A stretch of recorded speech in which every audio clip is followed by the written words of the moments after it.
আরো বেশি মনোযোগী হওয়া উচিত।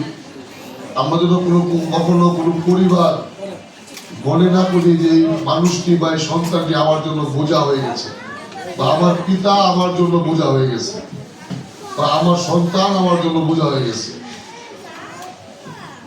যিনি পৃথিবীতে এসেছেন প্রতিবন্ধী হিসাবে, ওনার তো কোনো অন্যায় নেই, উনি তো কোনো অন্যায় করে পৃথিবীতে আসেননি।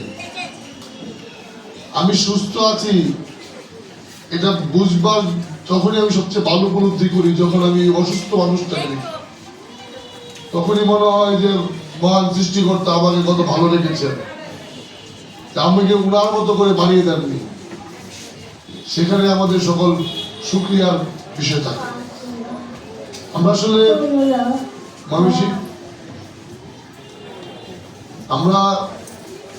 ময়মনসিংহ সিটি কর্পোরেশনের দায়িত্ব নেওয়ার পরে এইখানে উদ্যোগে আজকে এটি প্রতিবন্ধীদের প্রথম প্রোগ্রাম। এখানে সুবর্ণ নাগরিক কার্ড যারা আজকে পেয়েছেন, ঈদের আগে টাকা পেয়ে যাবেন যারা, শুধু একটি কথা আপনাদের উদ্দেশ্যে বলার জন্য আপনাদের সাক্ষাৎ করা, এই অর্থটা যেন ওই প্রতিবন্ধী মানুষের পিছনে ব্যয় হয়। এই অর্থটা দিয়ে যেন প্রতিবন্ধী মানুষটা কিছু উপকার ভোগ করে। আর তার জীবনটা তো আসলে সে অনেক পিছিয়ে গেছে, ওই পরিবারটা পিছিয়ে গেছে, সে নিজে পিছিয়ে গেছে, ওই পরিবারের এক যা প্রতিবন্ধী তার পুরো পরিবারটাকে পিছনে টেনে ধরে গেছে। কিন্তু কোনো না কোনো কারণে সৃষ্টিকর্তা খুব ভালো উদ্দেশ্যে এই কাজটি করেছেন। হয়তো আমরা এই ছোট্ট জগতে আজকে উপলব্ধি করতে পারবো না, বা আমাদের এই ছোট দুনিয়ায়, আমাদের ছোট মেহমানখানায় হয়তো আমরা খুব বেশি উপলব্ধি করতে পারবো না। কোনো না কোনো পুরস্কার হয়তো আমরা পরদিনের জন্য অপেক্ষা করেছেন, যেখানে আমরা একটা অনেক বড় পৃথিবীতে আমরা এর প্রতিদান পেয়ে যাবো।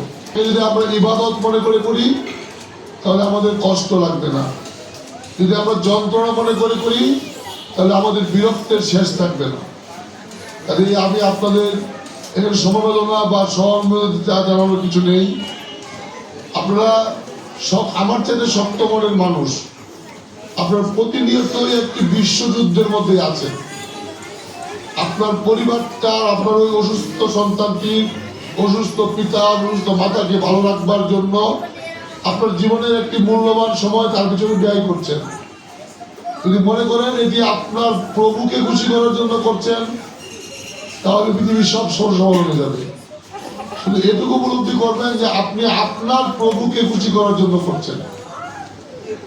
আপনি মহৎ, আমরা হয়তো আপনার মতো মহৎ না, আমরা হয়তো আপনার মতো ভালো না। হয়তো আমি জানি না আমার একটি সন্তান এমন হলে বা আমার পিতা মাতা এমন হলে আমি এরকম কথা বলতে পারতাম কিনা। অনেকের ভাবনা থাকতে পারে যে স্যার এসে দেখে এর কত কষ্ট করতে হয়। মানুষের জীবনে অনেক কষ্ট এমনি নেমে আসে। একজন সুস্থ মানুষও কিন্তু যে কোনো প্রতিবন্ধী হয়ে যায়, এক্সিডেন্টে তার হাত কেটে যায়, পা কেটে যায়, বন্ধ হয়ে যায়। ওখানে কিন্তু আমরা কাউকে দোষারোপ করতে পারি না। সৃষ্টিকর্তা কোনো না কোনো কারণেই তো তাকে এই জায়গায় নিয়েছে। আমি আপনাদের কাছে অনুরোধ জানাবো, আমার কাছে তথ্য অনুযায়ী আমাদের যে কার্ড আমরা পেয়েছি সিটি কর্পোরেশনে, এর মাঝে আমরা বোধহয় 39 জনের কার্ডটা দিতে পারি নাই, 32 জনের কার্ডটা আমরা দিতে পারি না, আমরা পাই নাই। আমি ক্ষমা চেয়ে নিচ্ছি।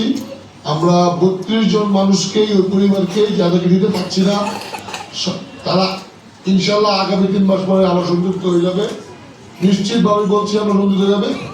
আমরা ওই পরিবারের জন্য সিটি কর্পোরেশনের পক্ষ থেকে, সামনে ঈদুল আজহা আছে, আমরা আমাদের নিজস্ব তহবিল থেকে প্রত্যেকটি পরিবারকে আমরা সহযোগিতা করব এবং পরিবারটি কিছু উপকার হয়।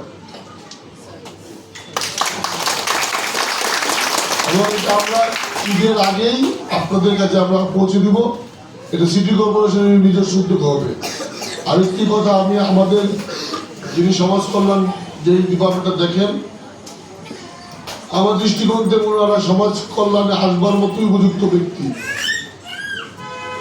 দয়া করে যদি কেউ কোনো সময় মনে করেন যে আমরা সিটি কর্পোরেশন আপনাদের সেবায় কোনো ধরনের কাজ করতে পারবো, আপনাদের পাশে দাঁড়ালে আপনাদের উপকার হবে। আমি সমাজ কল্যাণকে বলবো এই প্রত্যেকটা পরিবার যেন যারা এখানে ভোটার তারা যেন আমাদের স্বাস্থ্য সেবা কার্ডটাও পেয়ে যায়। ওই পরিবারটা যেন সিটি কর্পোরেশনের একটি স্বাস্থ্য সেবা কার্ড আমরা ইতিমধ্যে করেছি ময়মনসিংহের সকল ক্লিনিক ডায়াগনস্টিক মালিকদের সঙ্গে। আপনারা যদি আপনার পরিবার এই বড় বড় প্রতিষ্ঠানে চিকিৎসা করেন, এই কার্ড থাকলে আপনারা 30% এই কার্ড দেখে আপনারা মৌকুব পাবেন যে কোনো জিনিসের জন্য। আমি আশা করব আপনারা এই কাজটি করবেন যেন ওই পরিবারটি এই উপকারটা ভোগ করে পরিবারে কিছু কষ্ট লাঘব হয়। আর বক্তব্য আসলে আপনারা কষ্ট করে এসেছেন, আমরা খুব বেশি আয়োজন করতে পারি নাই। তো আমাদের সমাজ কল্যাণ যিনি প্রধান কর্মকর্তা আছেন, আপনাদের যাতে পকেট থেকে আসা যাওয়া খরচ না হয় এটা আমরা মাথায় রেখেছি। আরেকটি কথা আপনাদেরকে বলি, আপনারা যে রিটার্ন বা নগদের টাকাটা যায় এই নাম্বারটা কাউকে দিবেন না। পিনকোড নাম্বারটা এটা সমাজে এখন কিছু দুর্বৃত্ত মানুষ জন্ম নিয়েছে।